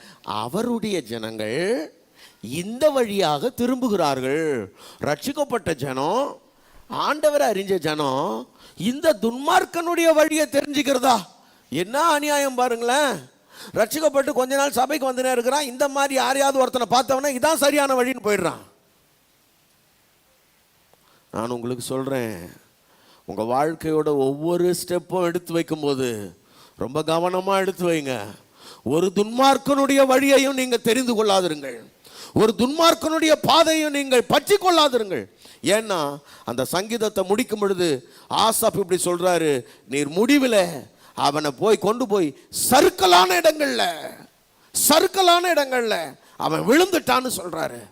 போய் பார்த்தா சங்கீதம் 1:6 வாசிச்சீங்க இல்லையா, துன்மார்க்கருடைய வழி அழியும். அதே மாதிரி இங்க சொல்றாரு, அவனை சறுக்கலான இடத்துல கொண்டு போய் வச்சு அவன் கதை முடிஞ்சிருச்சு. படிமா அந்த வசனத்தை. நிச்சயமாகவே நீர் அவர்களை சறுக்கலான இடங்களில் நிறுத்தி பாழான இடங்களில் விழ பண்ணுகிறீர். கவனிங்க, எங்க விழுவான்னு தெரியாது. ஒரு நாள் திடீர்னு காணாம போயிடுவான், திடீர்னு இல்லாம போயிடுவான். அப்படி ஒரு வழி நமக்கு தேவையே இல்லைம்மா. அப்படி ஒரு வழி தேவையில்லை, அப்படி ஒரு வாழ்க்கை தேவையில்லை. இந்த கிறிஸ்தவ ஓட்டத்தில் ரொம்ப பொறுமையாக ஓடுறதுக்கு நாம் கற்றுக்கொள்ள வேண்டியது அவசியம். ஆமென். எத்தனை பேருக்கு பொறுமையாக ஓடணும்னு ஆசை? பொறுமையாக ஓடணும், சரியாக நமக்கு நியமித்திருக்கிற ஓட்டத்தை ஓடணும். ஆமென் சொல்லுங்க பார்க்கலாம். அல்லேலூயா. கர்த்தர் நல்லவராக இருக்கிறார். அன்பு தேவ பிள்ளைகளே, அப்போ இந்த துன்மார்க்கருடைய வழி வேண்டாம். இன்னொரு வசனத்துக்கு வாங்க. சங்கீதம் 49 6-8 வசனம் வரையில். சங்கீதம் 49 6-8. தங்கள் செல்வத்தை நம்பி தங்கள் திரளான ஐஸ்வர்யத்தினால் பெருமை பாராட்டுகிற. கவனிங்க, எப்பவுமே நான் உங்களுக்கு அதிகமாக விசுவாச மக்களுக்கு சொல்லுகிறேன், உங்கள் வாழ்க்கை ரொம்ப செழிப்பாக இருப்பது தேவனுடைய விருப்பம். ஆமென் சொல்லுங்க பார்க்கலாம். பக்கத்தில் கைப்பிடி சொல்லுங்க, நீ தரித்திரமாக இருக்க கர்த்தர் உன்னை அழைக்கலை. நீ தரித்திரமாக இருக்க மாட்ட. நீ கடன் பிரச்சனையோட கஷ்டப்படுறது ஆண்டோட விருப்பம் இல்லை. நல்லா கவனிங்க. ஒருவேளை இன்னைக்கு கொஞ்சம் உங்கள் பொருளாதாரத்தில் பின்தங்கி இருந்தீங்கன்னா நீங்கள் மேலே வருவீங்க. இயேசுவின் நாமத்தில் இது பலிக்கும் உங்கள் வாழ்க்கையில். ஆமென். ஆமாம், நீங்கள் செழிப்பீங்க. ஏன்னா கர்த்தரை தொழுது கொள்ளுகிற யாருக்கும் அவர் ஐஸ்வர்ய சம்பந்தராக இருக்கிறார். இன்னைக்கு இருக்கிற கடன் பாரங்கள், இன்னைக்கு இருக்கிற பிரச்சனைகள்லாம் மாறும். ஆனால் ஒன்று, உன் வாழ்க்கையில் ஆண்டவர் ரொம்ப எச்சரிப்பாக சொல்றார், ஐஸ்வர்யம் விருத்தியாகும் போது, ஐஸ்வர்யம் விருத்தியாகும் பொழுது உன் மனசை அதன் மேல் வையாதே. உன் மனசை அதன் மேல வைக்காத. உபாகமத்தின் 8ஆம் அதிகாரத்தில் சொல்றார், சகலமும் சம்பூரணப்பட்டு. அப்படின்னா என்ன அர்த்தம்? உன் வாழ்க்கையில ஒண்ணுமே குறைவு இருக்காதுன்றார். சகலமும் சம்பூரணப்பட்டு திருப்தியாகும் போது, மனசு திருப்தியாகும் போது ஒரு காரியத்தை ஞாபகத்தை வச்சுக்கணும். அது என்ன தெரியுமா? உன் தேவனாகிய கர்த்தரை மறவாதபடிக்கு எச்சரிக்கையாயிரு. அல்லேலூயா. ஆமா, எல்லாம் சம்பூர்ணமா வந்துருச்சு. ஆகவே நான் ஆண்டவரை விட்டுருவேனா? இல்ல இல்ல, விடவே கூடாது. தேவனாகிய கர்த்தரை பற்றி கொள்ளணும். அப்ப அதைத்தான் இங்க சொல்றாரு. இப்ப வாசிங்க, சங்கீதம் 49 வாங்க. ஒருவனாவது தன் சகோதரன் அழிவை காணாமல் இனி என்றைக்கும் உயிரோடு இருக்கும்படி எவ்விதத்தினாலாவது அவனை மீட்டுக் கொள்ளவும், அவனை மீட்டுக்கொள்ள அவன் நிமித்தம் மீட்கும் பொருளை தேவனுக்கு கொடுக்கவும் கூடாது. அவன் நிமித்தம் மீட்கும் பொருளை தேவனுக்கு கொடுக்கவும். பாருங்களேன், பணம் பெருகும் போது ரொம்ப அழகா சொல்லி கொடுக்கிறாரு. பணம் பெருகும் பொழுது பணத்தை பெருசுன்னு நீ நினைச்சிடாதப்பா. பணத்தை பெருசுன்னு நினைச்சிடாத. இந்த பணத்தை வச்சுக்கிட்டு ஹாஸ்பிட்டல்ல சீரியஸா இருக்கிற உன் அண்ணன் தம்பி உயிரை என்ன பண்ண முடியாது? மீட்டிட முடியாது. புரியுதா? ஆமாவா இல்லையா? எத்தனை பேருக்கு அது புரியுது? ஹாஸ்பிட்டலில் சீரியஸாக ஒருத்தர் இருக்கிறாருன்னா பணத்தை வச்சு காப்பாற்றிட முடியுமா? பணத்தை வச்சு காப்பாற்ற முடியும்னா நம்ம அம்மாவை நம்ம இழந்திருப்போமா? நம்ம அம்மாவை, புரியல உங்களுக்கு? மாண்புமிகு புரட்சி தலைவி அவங்கள சொல்கிறேன் நான். பணத்தை வச்சு ஒருத்தரை காப்பாற்ற முடியும்னா அவங்கள இழந்திருப்போமாயா? இழந்திருக்க மாட்டோம்ல. அவங்க கிட்ட இல்லாத பணமாயா? அப்ப பணத்தினால ஒரு உயிரை, போற உயிரை என்ன பண்ண முடியாதுன்னா காப்பாத்திட முடியாது. அப்புறம் அவர்கள் ஆத்தும மீட்பு மிகவும் அருமையா இருக்கிறது. அவருடைய ஆத்தும மீட்பு மிகவும் அருமையா இருக்கிறது. அது ஒருபோதும் முடியாது. ஞானிகளும் மரித்து அஞ்ஞானிகளும் நிர்மூடரும் ஏகமாய் அழிந்து. இங்க வந்துருமா? அதுலயே 12வது வசனத்தையும் 13வது வசனத்தையும் வாசிக்க பார்க்கலாம். ஆகிலும் கணம் பொருந்தினவனாய் இருக்கிற மனுஷன் நிலைத்திருக்கிறதும் இல்லை, அழிந்து போகும் மிருகங்களுக்கு ஒப்பாயிருக்கிறான். நல்லா கவனிக்கணும்.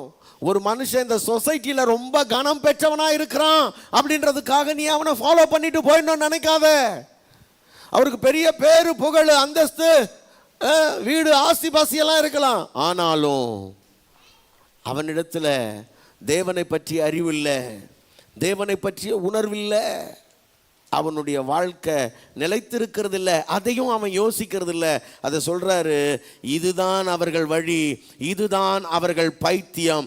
ஆகிலும் அவர்கள் சந்ததியார் அவர்கள் சொல்லை மெச்சிக்கொள்ளுகிறார்கள். இதுதான் அவங்க வழி, இதுதான் அவங்க பைத்தியம். அவன் அப்படி வாழ்வான், அதுக்கு பிறகு அவங்க பிள்ளைங்க அப்படி வாழும், அதுக்கு பிறகு அவன் தலைமுறையும் வாழும், அவன் சுற்றி இருக்கிற அண்ணன் தம்பிலாம் வாழுவான். வாழும்போது சொல்லுவான், எங்கள் அண்ணன் அப்படி, எங்கள் சித்தப்பா இப்படி, எங்கள் மாமா இப்படின்னு அவங்க மெச்சிக்குவாங்க. நாம் மெச்சிக்க வேண்டிய அவசியம் இல்லை. உங்களை யாராவது அப்படி மெச்சிக்கிட்டீங்கன்னா நான் மெச்சிக்க மாட்டேன். Praise the Lord. ஆமென். ஆனால் நான் சொல்கிறேன், இந்த உலகத்தில் கர்த்தருக்காக ஐஸ்வர்யத்தை சேர்த்து வைக்கிற நிறைய நல்ல உத்தமமான தேவ மனுஷங்களையும் நான் அறிவேன். நல்ல உத்தமமான பிள்ளைகளை அறிவேன். அவங்கள நான் மெச்சுக்கொள்வேன். Price God. ஆமென். ஆமாம், பாருங்களேன், கோடீஸ்வரனாக இருந்துக்கிட்டுல இங்கே வந்து கால் கழுவுறதுக்கு ரொம்ப தயாராக இருக்கிற நிறைய தேவ பிள்ளைகளை நான் பார்க்குறேன். நிறைய பார்த்துருக்குறேன், இது வரைக்கும் பார்த்துருக்குறேன், இன்னமும் பார்ப்பேன். அவனுக்கு 100 பேர் வேலை செய்கிறதுக்கு ஆள் இருந்தாலும் இங்கே வந்து பாய் எடுக்கிறதையும் பெருக்கிறதையும் பாக்கியமாய் கருதுகிற அவ்வளவு தாழ்மை உள்ள மனுஷங்களையும் நம்ம பார்க்க முடியுது. அப்படிப்பட்ட ஆட்களும் இருக்கிறாங்க. ரொம்ப விரல் விட்டு எண்ணக்கூடிய ஆட்கள் இருக்கிறாங்க. அந்த மாதிரி உண்மையான தேவ பிள்ளைகளுக்காக நான் கர்த்தரை துதிக்கிறேன். அல்லேலூயா. ஆமாம். அப்போ நல்லா கவனிங்க, துன்மார்க்கமாக இந்த உலகத்தில் இதுதான் மேன்மை, இதுதான் பெருசுன்னு ஆஸ்தி அந்தஸ்து பதவி அப்படின்னு ஓடுறாங்களே, அவங்க பின்னாடி ஓடி போய் சறுக்கலான வழிகளில் நீங்கள் சிக்கி கொள்ளாதபடி ஜாக்கிரதையாயிருங்கள். ரைட். இன்னும் ஒரே ஒரு வசனத்தை வாசிக்கிறீங்களா? 2 நாளாகமம் 22ஆம் அதிகாரம் 3வது வசனத்தை நீங்கள் வாசிச்சீங்கன்னா இங்கே பாருங்களேன், இது ரொம்ப ஆச்சரியம். அதில் ரொம்ப கொடுமை. இது வாசிங்க. அவனும் ஆகாப் குடும்பத்தாரின் வழிகளில் நடந்தான். துன்மார்க்கமாய் நடக்க அவனுடைய தாய் அவனுக்கு ஆலோசனைக்காரியாய் இருந்தாள். இது எவ்வளவு மோசமான ஒரு காரியம் பாருங்களேன். பிள்ளை துன்மார்க்கமா நடக்குது. அப்படி நடக்கிறதுக்கு சொல்லி கொடுக்கறது யார் சொல்லி கொடுத்தாங்களா? அம்மாவா? அது இன்னைக்கு நிறைய பெற்றோர் வழி விலகி கெட்டு போறதுக்கு காரணமா பெற்றோர்கள் இருக்கிறாங்கன்றது ரொம்ப வருத்தமான விஷயம். பிள்ளைங்க வளர்ந்த பிறகு ஐயோ பிள்ளைங்க கெட்டுட்டாங்கன்னா ஏன் கெட மாட்டாங்க? நீ வளர்த்தது தானே அவங்களை கெடுத்து இருக்குது. ஐயா கேட்கறதெல்லாம் நம்ம கொடுத்துட்றோம் தானே. என் பிள்ளைக்கு கஷ்டம் தெரியக்கூடாது பிரதர். ஏன் தெரியக்கூடாது? என் பிள்ளை எங்கேயும் போய் கை கட்டி நின்றுடக்கூடாது பிரதர். கை கட்டி நிற்க வேணாம், ஆனால் வாழ்க்கைனா என்னன்னு தெரிஞ்சுக்கணும்ல.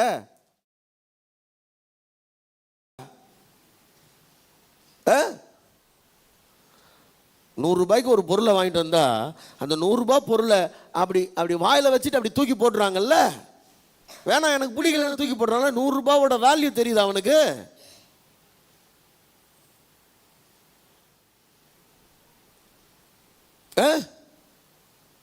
உழைப்போட வேல்யூ தெரியுதா? நம்ம பிள்ளைகளுக்கு சொல்லி கொடுத்துருக்குறோமா? எத்தனை பொருளை வீணாக்குறோம் நம்ம சாப்பிட்ற பொருள்ல. உபயோகப்படுத்தாம எத்தனை பொருள் உங்க வீட்டில் இருக்குது? உபயோகப்படுத்தாத பொருள், பொம்மை, சொப்பு, கரண்டி, செருப்பு, பேகு, லொட்டு லொசுக்கு, உபயோகம் பார்க்கறதெல்லாம் வாங்கி வச்சுக்கிறோமே. என்னைக்காவது இது பயன்படுமா பயன்படாதான்னு யோசிச்சிருக்கீங்களா?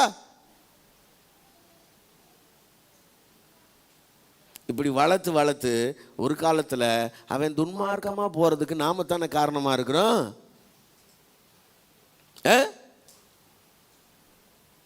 4 வயசு 5 வயசுல தொடைய திருகி சர்ச்சில் இருன்னு சொல்லி கூட்டு வந்து உட்கார விடாம, ஐயோ அவன் வந்தா ஆடினே இருப்பான் பிரதர், வீட்டில் விட்டுட்டான் பிரதர், ஆடினே இருப்பான் பிரதர், வீட்டில் விட்டுட்டான் பிரதர்னு வீட்டில் விட்டுட்டு வந்துட்டு அப்புறம் வளர்ந்ததுக்கு பிறகு சர்ச்சுக்கே வரமாட்டான் பிரதர், ஜெபம் பண்ணுங்க பிரதர். ஜெபம் பண்ண மாட்டேனே.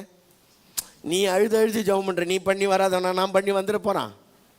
ஆண்டவர் இறங்கட்டும். நீ தான் நினச்சி அழுதுனுக்கிற. உன் கூட இப்போ என்ன வேற மூக்க சிந்த சொல்ற. ஜெபம் பண்ணுவோம், அது வேற விஷயம். ஆனால் அப்படி ஜெபம் பண்ணுறதுனால உடனே நடந்துடாது. இல்லை, முதல்ல நாம் மனம் திரும்பணுன்றேன்.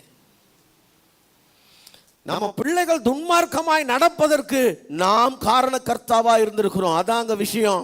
அவன் துன்மார்க்கமாய் நடப்பதற்கு அவன் தாய் அவனுக்கு ஆலோசனைக்காரியாக இருந்தார். பாருங்க, சில நேரங்களில் அம்மாமார்களுக்கு சொல்கிறேன், கவனமாக இருங்க.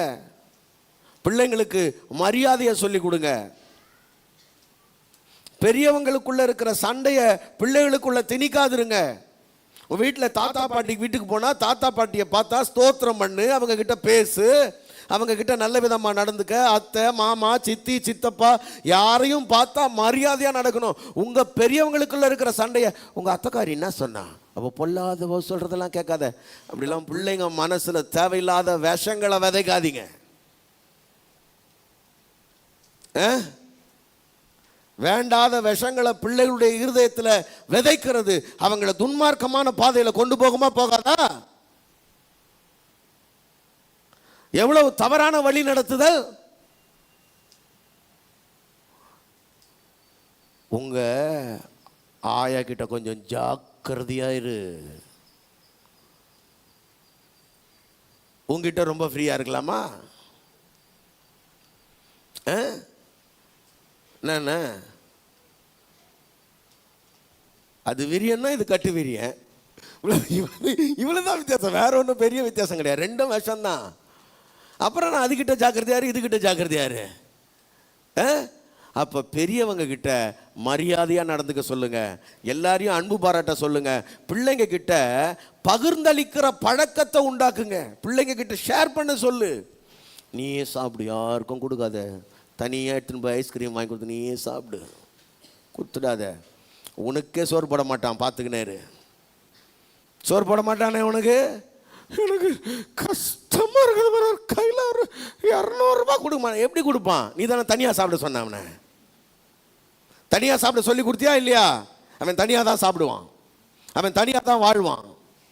நீ வாழும்போதே பகிர்ந்தளிக்க, அண்ணனுக்கு கொடு, தம்பிக்கு கொடு, அக்காவுக்கு கொடு, வீட்டுக்கு வந்துட்டாங்க பாரு மாமா கொஞ்சம் எடுத்துன்னு போய் கொடு, தனியாக சாப்பிடாத.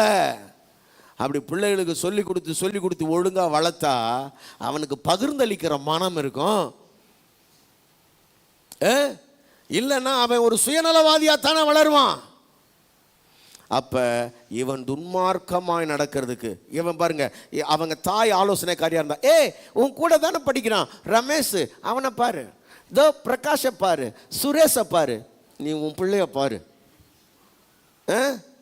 இந்த பையனை யார் யாரெல்லாம் காட்டி அவ்வளோ பேரையும் காட்டி திட்டுறது. நான் தான் எப்பயும் சொல்றது, அது அவங்களுக்கெல்லாம் அப்பா வேற, புரியல உங்களுக்கு? அவன் அந்த ஜீனுக்கு ஏற்ற மாதிரி தான் இருப்பான். இது உன் ஜீனு, நீயும் உங்க வீட்டுக்காரும் இல்லைன்னா நீயும் உன் மனைவியும் சேர்ந்த பிள்ளை, இது உங்களை மாதிரி இருக்கும் கொஞ்சம்.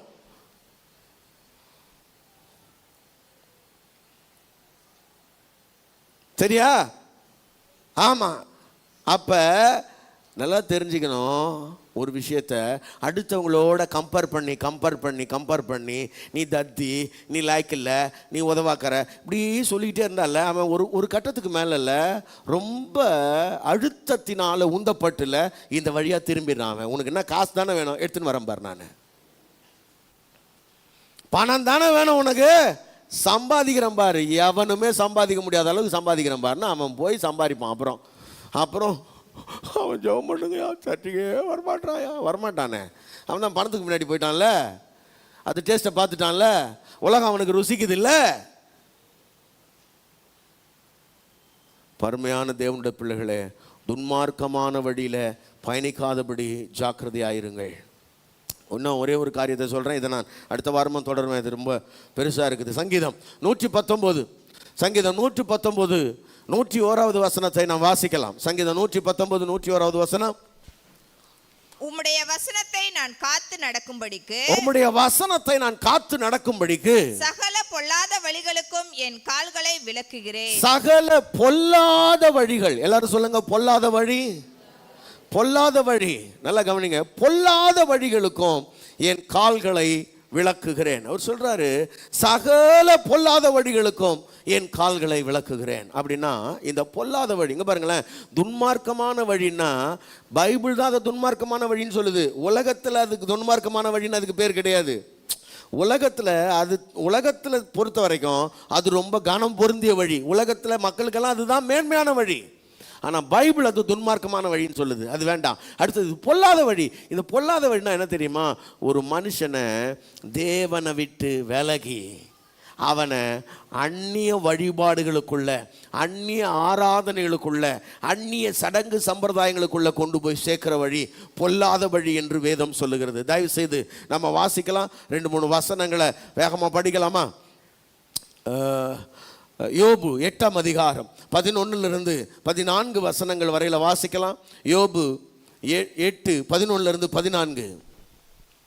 சேர் இல்லாமல் நாணல் ஓங்கி வளருமோ, தண்ணீர் இல்லாமல் கோரைப்புல் முளைக்குமோ, அது இன்னும் பச்சையாய் இருக்கும் போதே அறுக்கப்படாதிருந்தும் மற்ற எந்த புல்லை பார்க்கிலும் சீக்கிரமாய் வாடிப்போம் அல்லவோ. சீக்கிரமா வாடி போகும். ஒரு கோரப்புல்லு சீக்கிரமா வாடி போயிடுது இல்லையா? அந்த மாதிரி தேவனை மறக்கிற எல்லாருடைய வழிகளும் அப்படியே இருக்கும். தேவனை மறக்கிற ஒரு மனுஷனுடைய வாழ்க்கை எப்படி இருக்குன்னா, இந்த கோரப்புல் முளைச்சி பாருங்க, அது முளைச்சி அப்படி கொஞ்சம் பசுமை அப்படி தெரிகிற மாதிரி தெரிஞ்சு டக்குன்னு வாடி போயிடுற மாதிரி தேவனை மறக்கிற எல்லாருடைய வழியும் இந்த கோரப்புல் மாதிரி இருக்கும்ன்றார் யோபு. தேவனை மறந்து போகிற, அப்போ தேவனை மறக்கிறதுக்கு காரணம் என்ன? இந்த உலகத்தில் ஆயிரமான வழிபாடுகள் இருக்குது. தயவு செய்து வாசிங்க 2 ராஜாக்கள் 17ஆம் அதிகாரம் 2வது வசனத்தை வாசிப்போம். நல்லா கவனிங்க. சில நேரங்களில் நாம் நினைக்கக்கூடாது நாம எல்லாம் தேவனை தான் தேடுறோன்னு. இங்க வாசிங்க, ஒரு ராஜ குடும்பத்தில் பிறந்த ஒருத்தனுக்கு என்ன நடக்குதுன்னு பார்க்கலாம். கர்த்தரின் பார்வைக்கு பொல்லாப்பானதை செய்தான். கர்த்தரின் பார்வைக்கு பொல்லாப்பானதை செய்தான். ஆனாலும் தனக்கு முன்னிருந்த இஸ்ரவேலின் ராஜாக்களை போல் செய்யவில்லை. நல்லா கவனிங்க. ஒருத்தர் ராஜ குடும்பத்தில் பிறக்கிறாரு, அரச குடும்பத்தில் பிறக்கிறாரு. கவனிக்கிறீங்களா எல்லாரும்? அரச குடும்பத்தில் பிறக்கிறவனுக்கு சாப்பாட்டுக்கு கஷ்டம் இருக்காது, தெரியும் உங்களுக்கு. துணிமணிக்கு கஷ்டம் இருக்காது, தெரியும் உங்களுக்கு. ஆமாவா இல்லையா? அப்போ படிப்பு, எல்லா விதமான வசதிகளும் சம்பூர்ணமா நிரம்ப பெற்றிருப்பாரு. ஆனா அந்த மனுஷனை பற்றி பரிசுத்த வேதம் சொல்லுகிறது, கவனிங்க, அந்த மனுஷன் கர்த்தருடைய வழியில நடக்கல, பொல்லாத வழியில நடந்தான் என்று. கர்த்தருடைய வழியில நடக்காம பொல்லாத வழியில நடக்கிறதுக்கு ஒருத்தன் பாருங்களேன், ஏழையாத்தான் இருக்கணும்னு அவசியம் இல்லை. அரச குடும்பத்தில் பிறந்தவன் கூட பொல்லாத வழியில நடக்க முடியும். நம்ம ஆளுங்க எங்க பாருங்களேன், நம்ம ஆளுங்க என்ன நினைக்கிறாங்கன்னா, சில ஆட்களுக்கு இதெல்லாம் புரிய மாட்டேங்குது. எது புரிய மாட்டேங்குது தெரியுமா?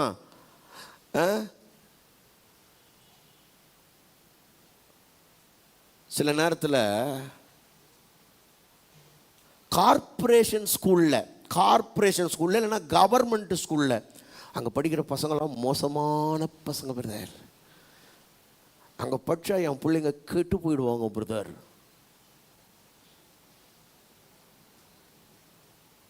நல்ல ஸ்கூலில் படிக்க வைக்கணும், அதில் நான் மாற்று கருத்து கிடையாது. ஆனால் ஸ்கூலை எதுக்கு மாற்றுறோம் இல்லைன்னா எதுக்கு அந்த ஸ்கூலில் போடுறோன்றதுக்கான பாயிண்ட்டுக்கு வரேன் நான். கான்வென்ட் ஸ்கூலில் போடலாம் பிரதர், இல்லைன்னா நல்லா ஃபீஸ் கட்டி போடுற ஸ்கூல். இப்போது இந்த ஃபீஸ் கட்டி போடுற ஸ்கூல் இருக்குது இல்லை, இந்த ஸ்கூலில் ஏன் போடணும்?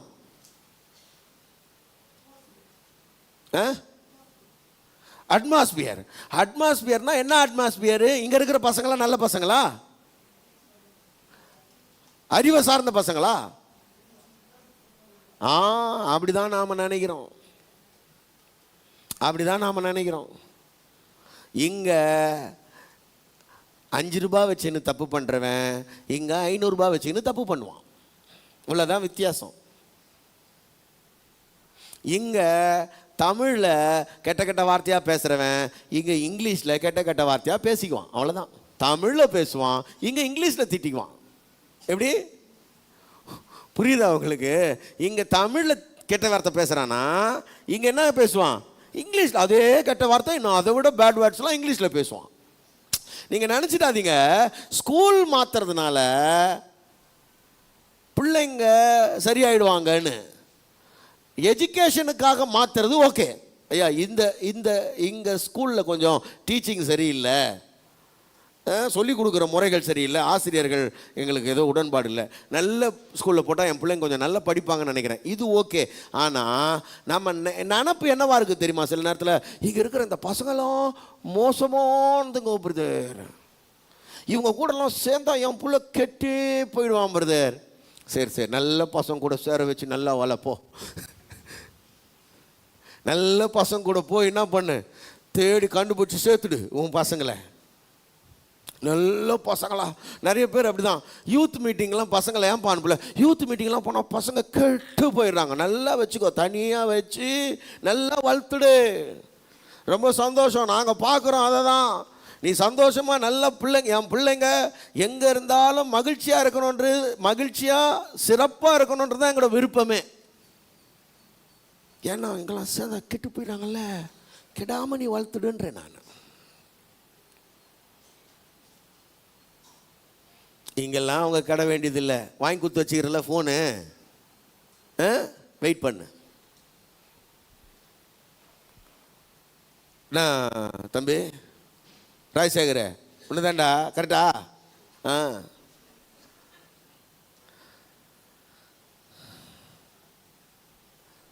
கவனிங்க, பிள்ளைங்களுக்கு எல்லா இடத்துலையுமே பியர் ப்ரெஷர் இருக்குது, அழுத்தங்கள் எல்லா இடத்துலையும் இருக்கும். ஸ்கூலுக்கு போனால் இருக்கும், காலேஜுக்கு போனால் இருக்கும், வேலை செய்கிற இடத்துல இருக்கும், சர்ச்சுக்கு வந்தால் அங்கே சில இடத்துல இருக்கும். எல்லா ப்ரெஷரையும் இங்கே பாருங்களேன், ஹேண்டில் பண்ணுறது எப்படின்னு கற்றுக் கொடுங்க அவனுக்கு. நீ இங்கே சேராத, அங்கே சேராத, இங்கே சேராதன்னு சொல்லிக்கிட்டே இருந்தால் எவ்வளோ நாளைக்கு தான் சேராமல் ஓடுறது? எல்லா இடத்துலையும் சேர வேண்டிய நிலை வரும். சேரு, இதை எப்படி ஹேண்டில் பண்ணுறதுன்னு பாரு, அதை கற்றுக் கொடுங்க. என்னண்ணே, கடைசி வரைக்கும் ஒருத்தர் பைக் ஓட்டவே கற்றுக்கலண்ணே. ஏன்? பைக் ஓட்டினா ஆக்சிடென்ட் ஆகிடுமா? எப்படி பைக் ஓட்டினா ஆக்சிடென்ட் ஆகிடும்னு கடைசி வரைக்கும் ஒருத்தர் பைக்கே ஓட்டலைங்க. அதை விட கொடுமை, ஒருத்தருக்கு சைக்கிள் ஓட்டவே தெரியாது. அது வேறு, அவர் எங்கே போனாலும் நந்தே தான் போவார். ஏன்னா சைக்கிள், அப்போது சைக்கிள் ஓட்டினா ஆக்சிடென்ட் ஆகிடும், அவங்க அப்பா சைக்கிள் ஓட்டவே கற்றுக் கொடுக்கலையா? இந்த மாதிரி தான் நீங்கள் சிலர் இருக்கிறீங்க. இங்கே போனால் ஆக்சிடென்ட் ஆகிடும், அங்கே போனால் ஆக்சிடென்ட் ஆகிடும்னு எதையுமே சைக்கிள் ஓட்ட கற்றுக் கொடுத்துட்டுல ஒழுங்காக எப்படி ஓட்டுறதுன்னு பாருங்கள். அதை மீறி நடக்கிறதெல்லாம் தேவன் கருத்தில் இருக்குது, நம்மக்கிட்ட ஒன்றும் இல்லை. அப்போ பொல்லாத வழி அப்படின்னா, நான் இப்போ இங்கே எதுக்காக இதை சொல்ல வந்தேன்னா, ராஜ குடும்பத்தில் பிறந்த ஒருத்தன் கூட கெட்டு போயிட்டான்னு சொல்ல வரேன். அரச குலத்தில் இருக்கிற ஒருத்தன் கூட கெட்டு போயிட்டான், பொல்லாத வழிக்கு போயிட்டான். அப்போ இங்கே வாழ்க்கை தரன்றது எங்கே இருந்தாலும் கெட்டதுக்கு வாய்ப்பு இருக்குது. கீழே ஸ்லம்மில் இருக்கிறவனும் கெட்டு போவான், மேலே ரொம்ப ஹை சொசைட்டியில் இருக்கிறவனும் கெட்டு போவான். இங்கே இருக்கிறவனும் குடிச்சிட்டு கூத்தடிக்கிறான், வெளிநாட்டில் இருக்கிறவனும் குடிச்சிட்டு கூத்தடிக்கிறான். இங்கேயும் பிச்சைக்காரனுங்க இருக்கிறானுங்க, வெளிநாட்டிலையும் பிச்சைக்காரனுங்க இருக்கிறான். போவான், அங்கே சிவப்பாக இருந்து பிச்சை எடுக்கிறான், அவள்தான். இங்கே கருப்பாக இருந்து பிச்சை எடுக்கிறான், அங்கே சிவப்பாக இருந்து பிச்சை எடுக்கிறானே. பிச்சைக்காரன் எல்லா இடத்துலையும் இருக்கிறானே.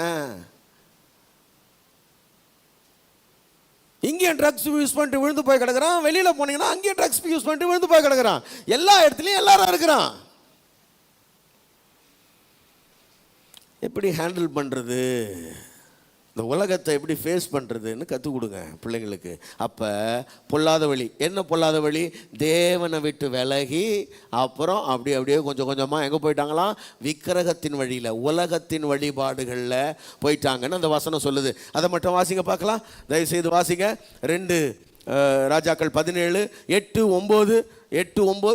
கர்த்தர் இஸ்ரவேல் புத்திரருக்கு முன்பாக துரத்தின ஜாதிகளின் வழிபாடுகளிலும், அண்டர்லைன் பண்ணிக்கங்க, மற்ற ஜாதிகளின் வழிபாடுகளிலும் இஸ்ரவேல் ராஜாக்களின் வழிபாடுகளிலும் நடந்து கொண்டிருந்தார். அப்ப நல்லா கவனிங்க, இவங்க மற்ற ஜாதிகளுடைய வழிபாடுகள்ல நடந்தாங்க, மற்ற ஜாதிகளுடைய வழிபாடுகள்ல நடந்தாங்க. பாருங்களேன், நம்ம ஆட்கள்லாம் நிறைய பேர் பொங்கல் அன்னைக்கு தான் பொங்கல் வைப்பான். பொங்கல் செஞ்சு சாப்பிட்டீங்கன்னா நான் உங்களுக்கு ஒன்றும் சொல்லலை, எனக்கு கொடுக்கலன்றது தான் வருத்தம், வேறு ஒன்றும் கிடையாது எனக்கு. புரியுதா? ஆமாம், நம்ம ஆள் சர்ச்சில் பொங்கப்பானையை வச்சு பொங்கல் மோளம் அடிக்கிறார், டண்டக்குன்னு. டேய், எங்கடா போகிறீங்க? நம்மால் யோசிக்கிறான், நம்ம பாஸ்ட் ஏன் இதெல்லாம் பண்ண மாட்டார்?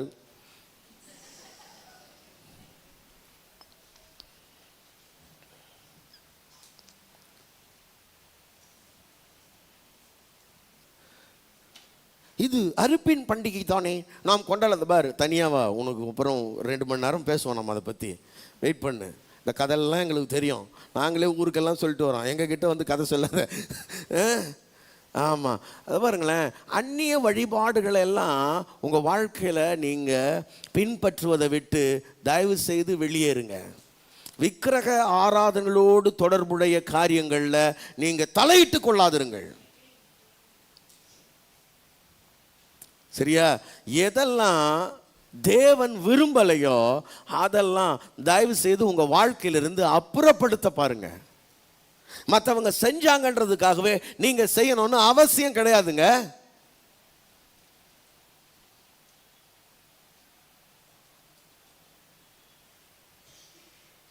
நான் இதில் நிறைய சொல்லலாம், இப்போ சொல்லலை.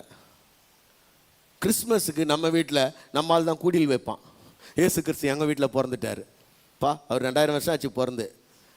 ஏசு கிறிஸ்து எங்கள் வீட்டில் பிறந்துட்டார், குடில் வச்சுருக்கேன்யா. இப்போ வச்ச குடில்னால என்ன உன் வாழ்க்கையில் முன்னேற்றம் வந்தது?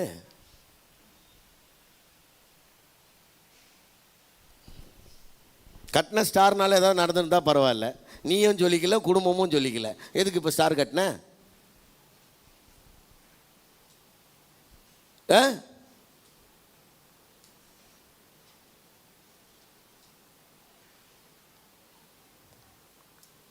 அதுலேயும் நம்ம ஆட்கள் சிலர்லாம் நீங்கள் பார்த்தீங்கன்னா, யாராவது ஒருத்தன் இந்த நம்ம ஆர்சி சர்ச்சில் சகோதரர்கள்லாம் நீங்கள் பார்த்தீங்கன்னா, எவனாவது மாலை போட்டுக்கு நடந்தால் இவன் மாலை போட்டுன்னு போயிடுவான். நான் பெசன்ட் நகர் வரைக்கும் நடந்தே போன மாதிரி. இப்போ நீ கால் வலி தான் மிச்சம். நீ நடந்து போனதுனால என்னையா நடந்தது? மரியாள் உயிர் தெழுந்து வந்துட்டாங்களா, இல்லை நீ உயிர் தள்ள போறியா? இப்போ ஒன்றும் நடக்க போகிறதில்ல.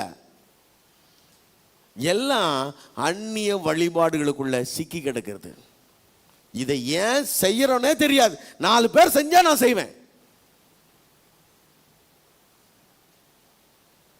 கொஞ்சம்ல அமர்ந்து கொஞ்சம் தியானம் பண்ணி, இதை நான் செய்யறது சரிதானா, இது வேதத்துக்கு ஏற்றது தானா, இது அவசியம் தானான்னு கொஞ்சம் நிதானிச்சிங்கனால உங்க வாழ்க்கை ரொம்ப நல்லா இருக்கும். அடுத்த வசனத்தை படிச்சிருமா? 8-9 படிச்சிட்டீங்களா? செய்யத்தகாத காரியங்களை இஸ்ரவேல் புத்திரர் தங்கள் தேவனாகிய கர்த்தருக்கு விரோதமாக ரகசியத்தில் செய்ததும் அன்றி. எங்க செஞ்சாங்களா? சொல்லுங்க சொல்லுங்க நல்லா. ரகசியத்தில் செஞ்சா கூட அவருக்கு தெரிஞ்சிடுது. யாருக்கு? பக்கத்தில் கைப்பிடிச்சு சொல்லுங்க. பக்கத்தில் கைப்பிடிச்சு, பாஸ்ட்டுக்கு தெரியாமல் செஞ்சிக்கலாம், அவருக்கு தெரிஞ்சிடுமே. நல்லா சொல்லுப்பா, பக்கத்தில் கைப்பிடிச்சு, பாஸ்ட்டுக்கு தெரியாமல் செஞ்சிக்கலாம், அவருக்கு தெரிஞ்சிடுத. என்ன பண்றது? ரகசியத்தில் செய்தது அவருக்கு தெரியுமே. அப்புறம் காவல் காக்கிற கோபுரங்கள் தொடங்கி அரணான பட்டணங்கள் மட்டுமுள்ள தங்கள் ஊர்களில் எல்லாம் தங்களுக்கு மேடைகளையும் கட்டி பிறகு 13-14 வந்தீங்கன்னா, நீங்கள் உங்கள் பொல்லாத வழிகளை விட்டு திரும்பி நான் உங்கள் பிதாக்களுக்கு கட்டளையிட்டதும் என் ஊழியக்காரராகிய தீர்க்கதரிசிகளை கொண்டு உங்களுக்கு சொல்லி அனுப்பினதுமான நியாய பிரமாணத்தின்படி எல்லாம் என் கற்பனைகளையும் என் கட்டளைகளையும் கைக்கொள்ளுங்கள். இதெல்லாம் என்ன தெரியுமா சொல்றாரு? சொல்லிக்கிட்டே இருக்கார் திரும்ப திரும்ப, உங்களை ஒழுங்குபடுத்துங்க, சரிப்படுத்துங்க, இந்த வழி சரியில்லை அப்படின்னு ஆண்டவர் எச்சரிச்சுக்கிட்டே இருக்கிறாரு. கொஞ்சம் கூட அவங்க திரும்பவே இல்லையா? அவங்க செய்யறதையே தான் செஞ்சுக்கிட்டு இருக்கிறாங்களா?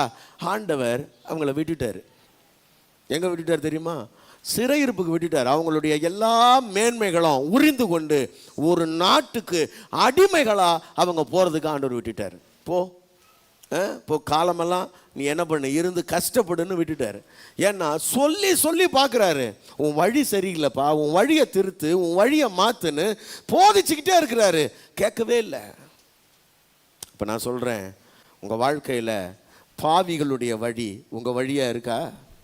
பாருங்க, நம்ம எல்லாரும் பாவிகள், நம்ம எல்லாரும் குறை உள்ளவர்கள். நம்ம கர்த்தராகிய இயேசு கிறிஸ்துவின் கிருபையினால ரட்சிக்கப்பட்டோம். அவர் கிருபையினால என்ன நீதிமான் ஆக்கினார். இன்னைக்கும் பாவ சோதனைகள் நம்ம வாழ்க்கையில் வந்து கொண்டு இருக்கோம். இந்த பாவத்தை மேற்கொள்றதுக்கு தேவனை தேடி தேவனை அண்டி ஆவியானுடைய பலனை அல்லாமல் நாம் ஒரு நாளும் ஒருத்தரும் நீதியாக வாழ முடியாது. ஆனால் இந்த உன்னோட இன்னொன்று, இந்த உன்னோட இன்னொன்று, இந்த உன்னோட இன்னொன்றுன்னு பாவத்தை கூட்டுறதுக்காக உங்கள் வாழ்க்கையை வாழணும்னு நினைக்கிறீங்களா? பாவத்தோட பாவத்தை கூட்டுறது தான் உங்கள் வாழ்க்கையா?